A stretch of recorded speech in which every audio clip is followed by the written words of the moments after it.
Seja bem-vindo a mais um episódio do História da Física. Nesse episódio nós vamos tratar sobre o modelo atômico de Bohr, mas antes disso vamos fazer uma pequena recapitulação sobre as linhas espectrais.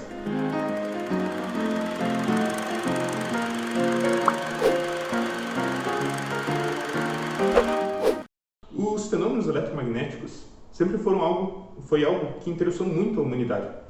Tanto que em 1666, Isaac Newton percebeu que você podia decompor a luz branca do Sol em um espectro quando ela passava por um prisma.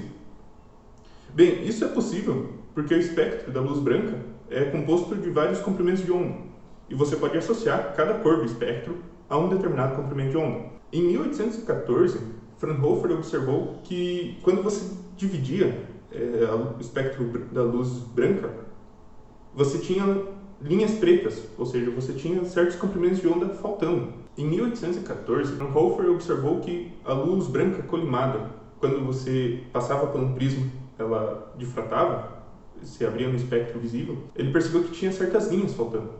E ele associou essa falta desse espectro à absorção dos átomos. Os átomos absorviam esse determinado comprimento de onda e por isso faltava na imagem formada na tela. Em 1885, o Kirchhoff e o Bunsen, eles estavam fazendo um experimento onde eles tinham um tubo de gás e eles aqueciam esse tubo de gás. E no momento que ele era aquecido, ele começava a emitir uma radiação eletromagnética. Acontece que a radiação eletromagnética emitida pelos gases, eles eram de comprimento de onda bem determinado. O que implica que na tela, na imagem formada, você tinha somente algumas linhas brilhantes e o resto era tudo preto. Acontece que tanto o fenômeno observado por Fraunhofer e observado por Kirchhoff e Bunsen não eram explicados pela física clássica, porque eles envolvem a questão da quantização da energia da luz, o fóton, que foi visto nos vídeos anteriores. Em 1885, Armstrong ele estava fazendo de volta o experimento com o tubo espectral, mas dessa vez ele mediu as distâncias entre as linhas. E acontece que no mesmo ano, logo após esse experimento, Balmer ele propôs uma equação matemática que explicava o comportamento de algumas linhas espectrais. E a partir de uma generalização, Hilbert conseguiu a equação geral para o espectro atômico. Mas o que os fenômenos das linhas espectrais têm a ver com o modelo atômico? Acontece que você tinha, até então, em 1913 mais ou menos, o modelo atômico vigente na física teórica era o modelo de Rutherford, que foi descoberto, quando você emitiu partículas alfas e essas colidiam com uma folha de ouro muito fina e você tinha um espalhamento das partículas alfa. Mas o que o fenômeno das linhas espectrais tem a ver com o modelo atômico de Bohr? Acontece que até 1913 o modelo atômico que estava sendo utilizado na física teórica era o modelo de Rutherford.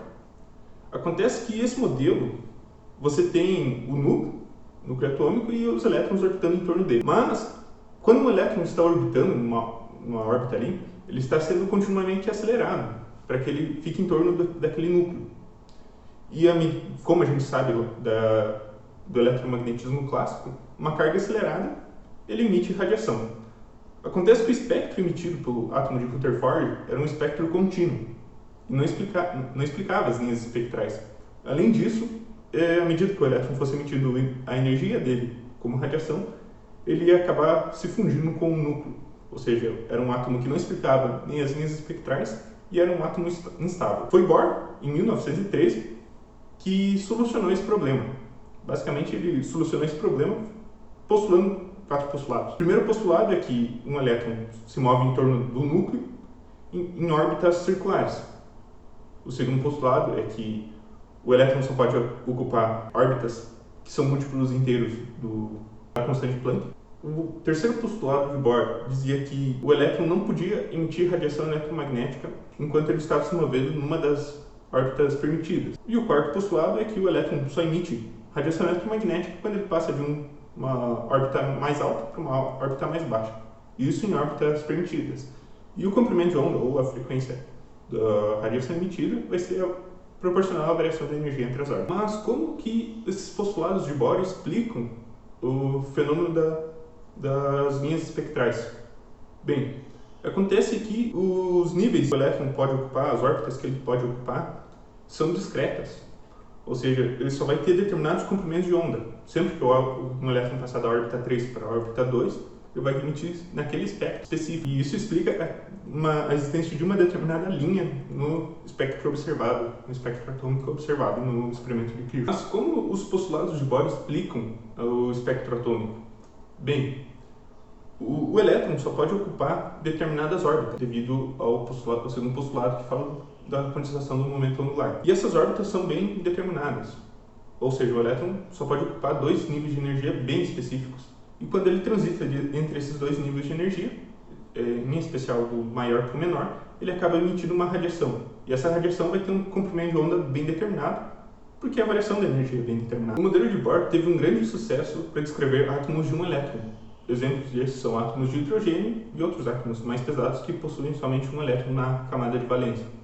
Mas, a descrever átomos que envolvem mais interações com mais elétrons, ele acaba falhando, ele serve só como uma aproximação. Além de seu trabalho no modelo atômico, Bohr, em 1923, ele publicou o princípio da correspondência.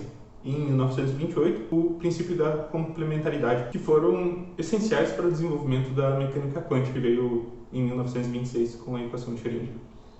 Além disso, devido ao renome internacional de Bohr, um instituto de física teórica acabou recebendo o nome de Bohr, sendo conhecido como Instituto de Niels Bohr, de física teórica. Até aqui, o modelo de Bohr já estava definido, só que ainda havia algumas questões a serem explicadas, e uma delas era sobre a estabilidade do núcleo atômico.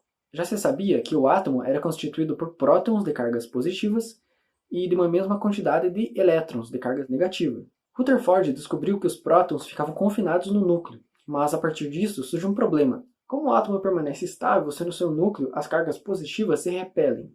Era preciso existir uma interação atrativa entre os prótons que fosse maior que a repulsão elétrica entre eles. Rutherford chegou a sugerir a existência de uma partícula de carga neutra que seria formada pela união entre um próton e um elétron, mas era apenas uma suposição. O que mudou o rumo dessa história foi o estudo dessa reação nuclear que está aparecendo aí na tela. Uma partícula alfa, que é um núcleo de hélio emitida por um átomo pesado, colidia com um núcleo de berílio. O resultado dessa reação era um átomo de carbono e mais alguma coisa, o que se pensava ser uma radiação neutra e que tinha alta penetrabilidade. Irene e Frédéric Joliot-Curie estudaram essa reação e observaram que essa radiação emitida era capaz de ejetar prótons de materiais que continham hidrogênio. Então eles sugerem que essa radiação seriam fótons gama. Outros cientistas que estudaram essa reação também sugeriram que eram fótons, e é então que o físico inglês James Chadwick entra na jogada. Chadwick afirmava que um fóton, não tendo massa, não teria energia suficiente para ejetar próton. Ele repetiu então os mesmos experimentos e, depois de fazer alguns cálculos, ele concluiu que, na verdade, essa radiação neutra seria uma partícula, que foi chamada então de nêutron. E em maio de 1932, ele publica o seu artigo intitulado A Existência do Nêutron.